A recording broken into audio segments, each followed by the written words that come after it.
you are standing at the back, would you like to come and sit in front? Oh, you're happier there.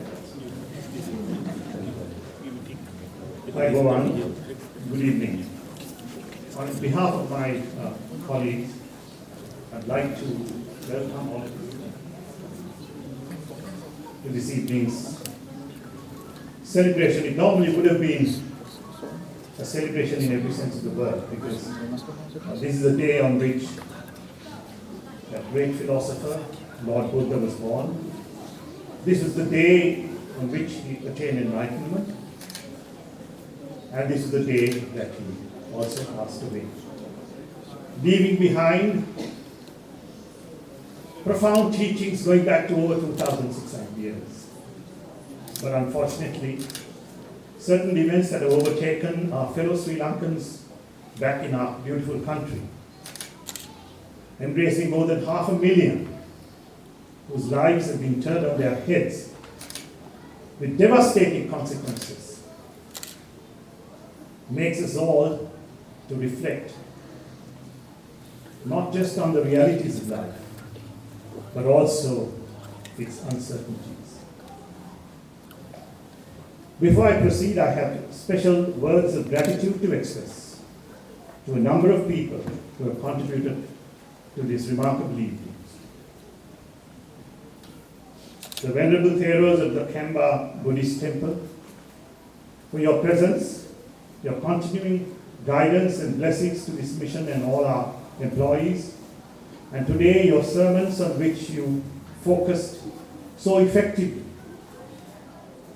on the practical side of the teachings of Lord Buddha, which embraces the concept of oneness, that we all belong to each other as one of one beautiful country and children of one beautiful mother, Mother Sri Lanka. Your prayers on behalf of those very unfortunate fellow Sri Lankans who have suffered so much in the recent 3 to 4 days, which we are all associated. And we have started a fund with the approval of Colombo, and I know many of you have reached out to us, one asking in what way you can help.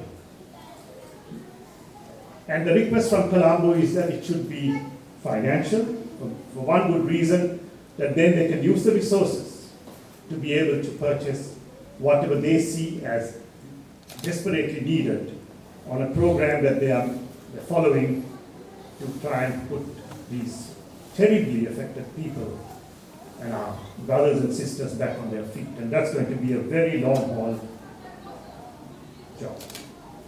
And we have therefore got a donation box there. If you feel up, if you have the resources today, you're very welcome to make a donation, no matter how small. But if you feel that you would like to make it at a later date, you're still welcome to write in the book there what your pledge is, and then you can send it to us whenever you're ready. Thank you for that.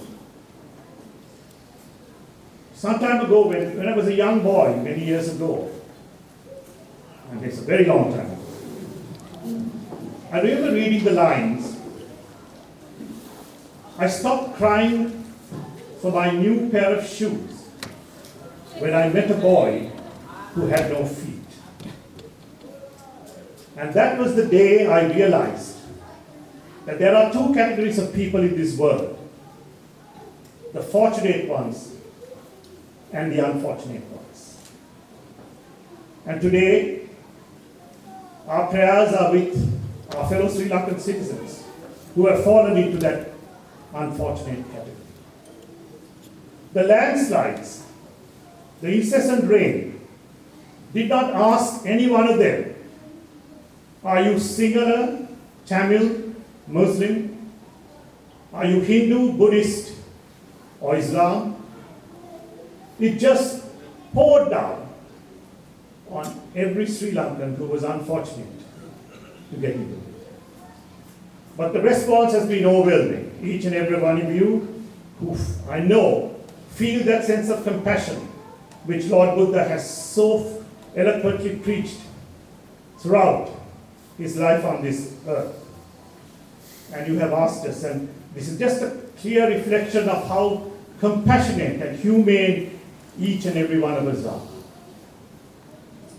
And here I like to digress a little bit to talk about a little comparison to this world of cricket that sort of engrosses the interest of all Sri Lankans. And if you reflect on some of the more important names, and I'm talking of the likes of the Dulit Bendisers, the Roy Dicers, the Vetimunis, the Sangakaras, the Jayawardners, the Jayasuryas, Muralidharans. Each one of them was exceptional in his own right. And yet, it is when they came together as a team that they really reached their fullest potential. I'm citing this because I want to draw parallel to something that I had the privilege of attending on the 16th of April this year, when ASLA hosted the New Year celebration. And at that event, there were, if I remember correctly, more than 10 to 12 other Sri Lankan associations here who became part of that evening. And the event was a great success, and it demonstrated what Sri Lankans can do when they get together. And I'm citing this because we are moving into a phase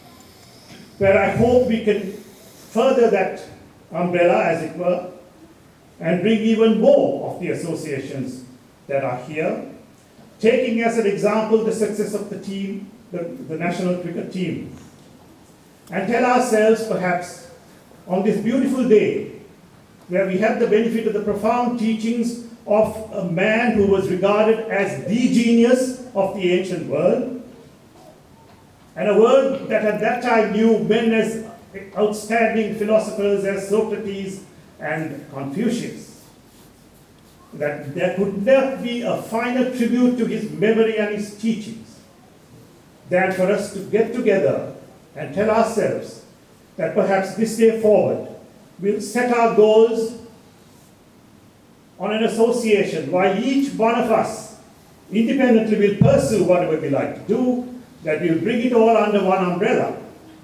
and call ourselves the United Sri Lankan Diaspora of Canberra. And if we can achieve that here, I can tell you the ripple effect will be unbelievable. It will spread to every other state here, and we will set an example to other diasporas in the rest of the world at a time when the government is totally committed and sincerely pursuing actions to bring about peace, reconciliation, and compassion. And I will therefore conclude with two things that I would like to share with you at the end to help us achieve that objective. And one is that divine line from our national anthem, Eka Mawa Pogadaru Kalabevina. We are all children of one mother. And the other is what Lord Buddha always preached, and he concluded all his sermons, which in Pali says, Loka Samasta Sukhino Bhavantu, which means, may all beings be happy. Buddha Sangai, may God bless you all, and thank you.